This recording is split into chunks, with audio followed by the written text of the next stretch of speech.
মধ্যপ্রাচ্যে ক্রমবর্ধমান ইরান যুদ্ধ ও দক্ষিণ এশিয়ায় পরাশক্তিগুলোর প্রভাব বিস্তারের প্রতিযোগিতার মাঝে এক কঠিন পরীক্ষার মুখে পড়েছে বাংলাদেশের পররাষ্ট্রনীতি।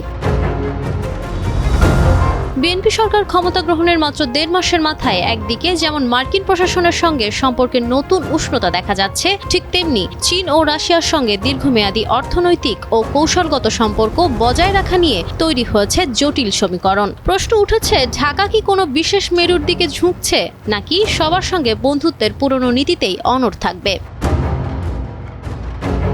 বিগত সরকারের পতনের পর থেকে যুক্তরাষ্ট্রের সঙ্গে বাংলাদেশের সম্পর্কের বরফ গলতে শুরু করেছে। সম্প্রতি মার্কিন প্রেসিডেন্ট ডোনাল্ড ট্রাম্পের পক্ষ থেকে প্রধানমন্ত্রী তারেক রহমানকে পাঠানো শুভেচ্ছা বার্তায় ইন্দো প্যাসিফিক কৌশলের ওপর গুরুত্বারোপ করা হয়েছে।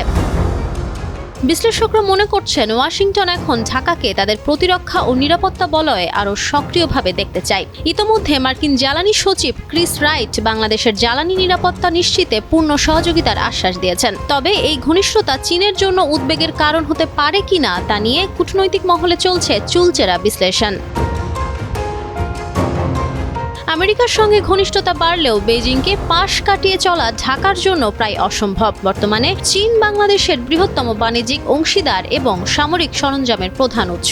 ২০২৬ সালেও চীনের বেল্ট অ্যান্ড রোড ইনিশিয়েটিভ এবং বড় বড় অবকাঠামো প্রকল্পে বেইজিংয়ের বিনিয়োগ বাংলাদেশের অর্থনীতির জন্য অপরিহার্য।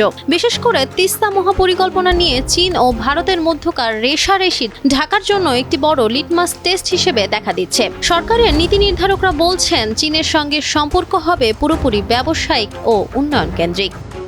Nafisa Noyal, Times today.